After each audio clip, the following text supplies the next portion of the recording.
नमस्कार, मैं शिवानी। नॉनस्टॉप 30 खबरों में आपका स्वागत है। चलिए जानते हैं देश और विदेश से जुड़ी खबरें। आधार अपडेट फ्री करने की डेडलाइन। UIDAI ने आधार कार्ड को मुफ्त में ऑनलाइन अपडेट करने की अंतिम तारीख 14 जून 2025 तय की है। इसके बाद नाम, पता या जन्म तिथि जैसे अपडेट के लिए 50 से 100 रुपये शुल्क देना होगा। यूजर्स माई आधार पोर्टल या ऐप के जरिए घर बैठे मोबाइल OTP से लॉगिन कर डॉक्यूमेंट अपलोड कर सकते हैं और आसानी से अपडेट प्रक्रिया पूरी कर सकते हैं। जयशंकर का नीदरलैंड्स दौरा, द्विपक्षीय चर्चा। विदेश मंत्री एस जयशंकर ने हेग में डच विदेश मंत्री कैस्पर वेल्डकम्प से मुलाकात कर द्विपक्षीय साझेदारी और आतंकवाद के खिलाफ सहयोग पर चर्चा की। उन्होंने पहलगाम हमले की निंदा की और नीदरलैंड्स के समर्थन के लिए धन्यवाद दिया। और यह दौरा भारत की यूरोप में कूटनीतिक पहल और रणनीतिक संबंधों को मजबूत करने का हिस्सा है। ITRU की समय सीमा बढ़ी। आयकर विभाग ने ITRU फॉर्म को अपडेट करते हुए फाइलिंग की समय सीमा 48 महीने तक बढ़ा दी है। अब पुराने ITR में गलतियां या चूक सुधारने का अधिक समय मिलेगा। हालांकि तीसरे साल में 60% और चौथे साल में 70% अतिरिक्त टैक्स देना होगा। साथ ही धारा 139(8)A, 140B और नियम 12AC में भी महत्वपूर्ण बदलाव किए गए हैं।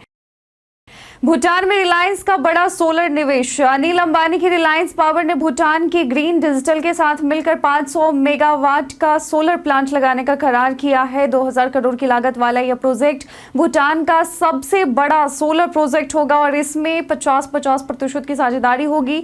इससे स्वच्छ ऊर्जा के साथ भारत भूटान सहयोग को बढ़ावा मिलेगा और यह भूटान में सबसे बड़ा विदेशी निजी निवेश साबित होगा।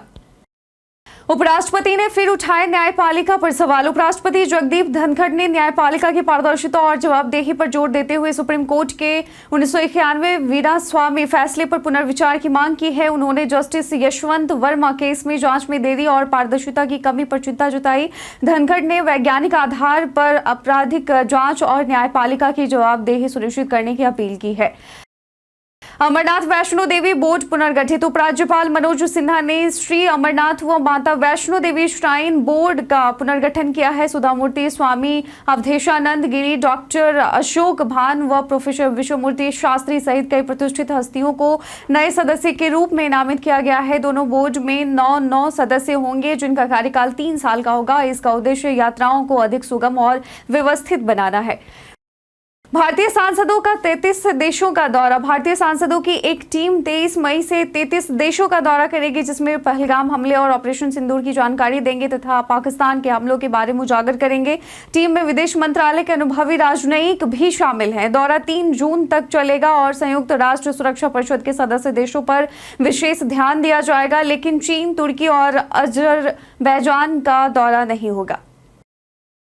वक्फ संशोधन कानून 2025 विवाद। सुप्रीम कोर्ट में वक्फ संशोधन कानून 2025 की वैधानिकता को लेकर सुनवाई जारी है। सीनियर वकील कपिल सिब्बल ने कानून को धार्मिक स्वतंत्रता के अधिकारों का उल्लंघन बताया है। याचिकाकर्ताओं ने कानून पर अंतरिम रोक की मांग की है, जबकि केंद्र सरकार ने इसका विरोध किया है। मामले की सुनवाई प्रधान न्यायाधीश BR गवई और न्यायमूर्ति AG मसीह की पीठ कर रही है।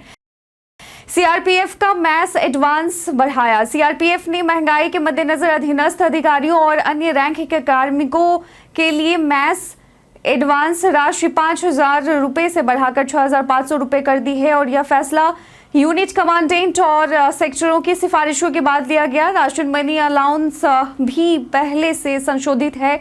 बदलाव तुरंत प्रभाव से लागू कर दिया गया है और तबादले पर राशि वापसी होती है। दिल्ली की बीजेपी सरकार के 100 दिन पूरे। दिल्ली की बीजेपी सरकार इस महीने के अंत में अपने 100 दिन पूरे कर रही है। इस मौके पर मुख्यमंत्री रेखा गुप्ता बड़ी घोषणा कर सकती हैं जो चुनावी वादों से जुड़ी हो सकती हैं, जैसे मुफ्त गैस सिलेंडर या पानी बिल में राहत। सरकार ने अब तक आयुष्मान भारत, देवी बस सेवा और जल बोर्ड सुधार जैसे कई फैसले लिए हैं। 30 से 31 मई को विशेष कार्यक्रम होगा। दिल्ली और मुंबई के बीच प्ले ऑफ जंग। IPL 2025 में दिल्ली कैपिटल्स और मुंबई इंडियंस के बीच 21 मई को अहम मुकाबला होगा। जो टीम जीतेगी वह प्लेऑफ में पहुंचने की रेस में आगे होगी। मुंबई के पास 2 मैच और हैं, जीत से वे क्वालिफाई कर जाएंगे। वहीं दिल्ली और मुंबई और पंजाब दोनों को हराना होगा। प्लेऑफ में जगह बनाने के लिए 26 मई तक चौथी टीम का फैसला होगा।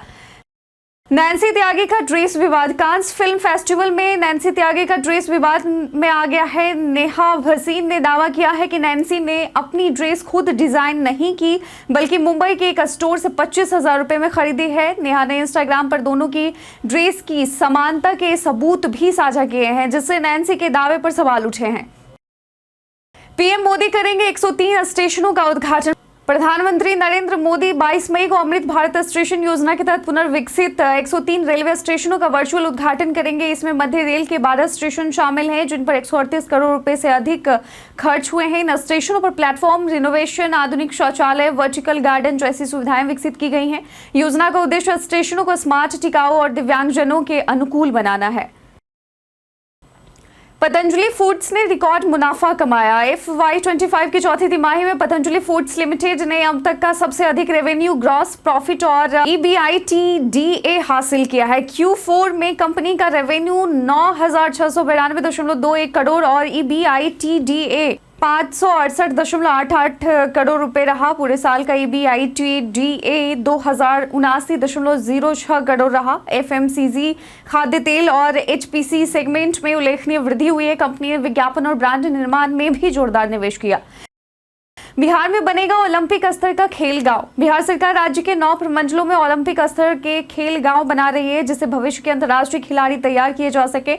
पटना में सबसे बड़ा खेल गांव 100 एकड़ में पुनपुन में बनेगा। सहरसा और पूर्णिया में टेंडर जारी हो चुका है, जबकि मुजफ्फरपुर, भागलपुर, गया, मुंगेर, दरभंगा सहित अन्य स्थानों पर जमीन चिन्हित कर आगे की प्रक्रिया जारी है। धोनी की याद दिलाते हैं गिल। गुजरात टाइटंस के सहायक कोच आशीष कपूर का मानना है कि शुभमन गिल एक सोच समझकर खेलने वाले क्रिकेटर हैं और उनमें नेतृत्व की क्षमता उभर रही है। उन्होंने गिल की तुलना युवा MS धोनी से की और कहा कि जैसे धोनी ने शांत दिमाग से कप्तानी की शुरुआत की है, वैसे ही गिल भी मजबूत कप्तान बनते दिख रहे हैं। साथ ही साई सुदर्शन की तकनीकी बल्लेबाजी की भी प्रशंसा की।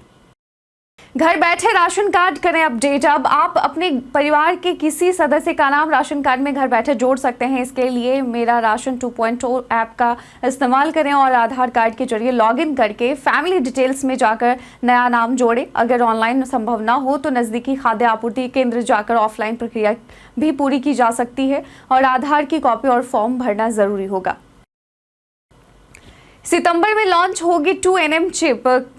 कंप्यूटेक्स 225 इवेंट में मीडियाटेक ने घोषणा की है कि वो सितंबर तक 2 नैनोमीटर चिप लॉन्च करेगा और यह चिप 240 से ज़्यादा AI मॉडल्स और 6G नेटवर्क को सपोर्ट करेगी। साथ ही Dimensity 94,000+ chipset on device AI processing के साथ आएगा। कंपनी IoT, ऑटोमोबाइल और डेटा सेंटर क्षेत्रों में भी AI संचालित समाधान पेश करने की तैयारी में है।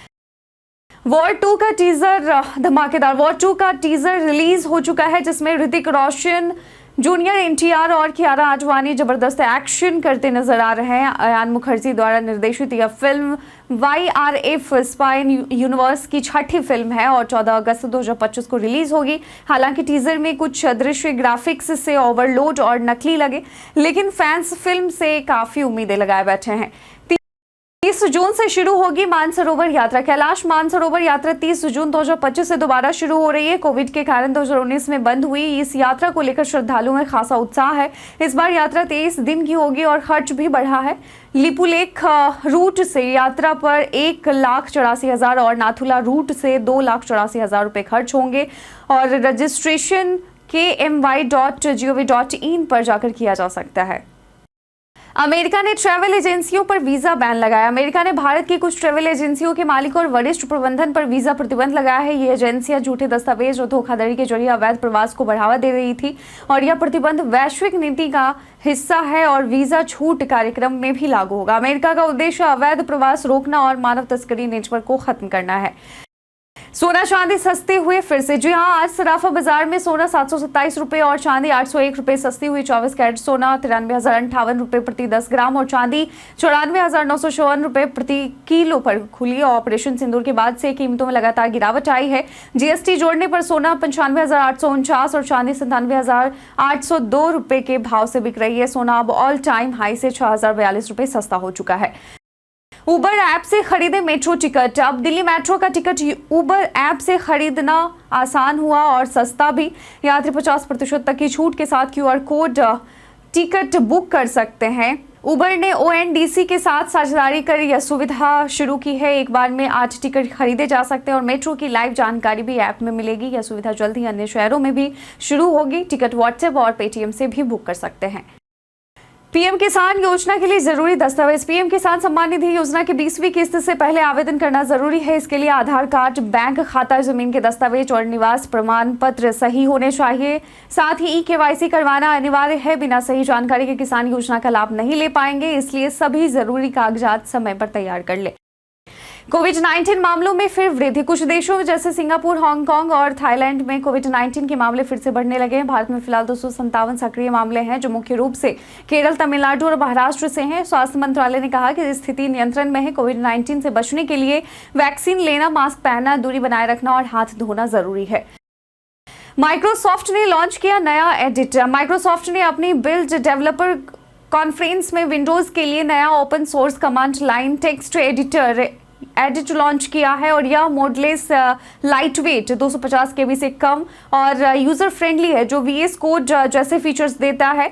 GIT हब से डाउनलोड कर इसे आसानी से इंस्टॉल किया जा सकता है। यह क्लासिक MS DOS एडिट से बेहतर माना जा रहा है। ITI नामांकन में आधार जरूरी। सरकार ने सभी सरकारी और गैर सरकारी ITI संस्थानों में नामांकन के लिए आधार नंबर, यूनिक मोबाइल नंबर और ईमेल ID अनिवार्य कर दिया है। सत्र 2025-26 के लिए नामांकन 30 अगस्त तक पूरा करना होगा और पढ़ाई 1 सितंबर से शुरू होगी। काउंसलिंग और आवेदन ऑनलाइन होंगे। साथ ही छात्राओं को प्राथमिकता भी दी जाएगी। सुप्रीम कोर्ट ने सिविल जज नियुक्ति पर दिया फैसला। सुप्रीम कोर्ट ने सिविल जज की नियुक्ति के लिए 3 साल की कानूनी प्रैक्टिस अनिवार्य कर दी है। नए लॉ ग्रेजुएट्स की सीधी भर्ती पर रोक लगाते हुए कहा कि वे तभी परीक्षा दे सकते हैं जब वे 3 साल वकील के रूप में काम कर चुके हों और यह फैसला न्यायालय के अनुभव और उच्च न्यायालयों की रिपोर्ट के आधार पर लिया गया है। बच्चों के नामांकन में गिरावट बनी चिंता। प्रधानमंत्री पोषण योजना की समीक्षा में पता चला कि 23 राज्यों में स्कूलों में बच्चों के नामांकन में कमी आई है। उत्तर प्रदेश में सबसे ज्यादा 21.83 लाख यानी 21,83,000 बच्चों का नामांकन घटा है। यह शिक्षा और पोषण दोनों के लिए गंभीर चुनौती है। विशेषज्ञों का कहना है कि सरकार को तुरंत कदम उठाकर बच्चों को स्कूल लौटाने और पोषण सुनिश्चित करने की जरूरत है। RBI लाएगा नया 20 नोट, 20 का नोट। जी हाँ, भारतीय रिजर्व बैंक जल्द ही महात्मा गांधी सीरीज के तहत नया 20 रुपए का नोट जारी करेगा और यह हल्के हरे पीले रंग का होगा और पीछे एलोरा की गुफाओं की छवि होगी। हालांकि नोट का डिजाइन और फीचर पुराने जैसे ही रहेंगे। RBI ने स्पष्ट किया है कि पुराने 20 के नोट भी पहले की तरह वैध रहेंगे और चलन में बने रहेंगे। बीते दिन हमारे द्वारा पूछे गए सवाल का आप लोगों में से बहुत लोगों ने अपना जवाब में कमेंट सेक्शन में लिख कर दिया था। जिन्होंने पूछे गए सवाल का जवाब दिया उनके नाम है नौशाद रजा, जितेंद्र ठाकुर, संजीव कुमार, मनोज कुमार, दीपक कुमार, रंजन कुमार, बाबूलाल, दीपक कुमार। इसके साथ बढ़ते हैं आज के सवाल की। और आज का सवाल है कि भारत की ऐसी कौन सी जगह है जहाँ घूमने जाना आपका सपना रहा है? उस जगह का नाम हमें कॉमेंट सेक्शन में आप लिखकर ज़रूर बताइएगा। आज के बुलेटिन में बस इतना ही।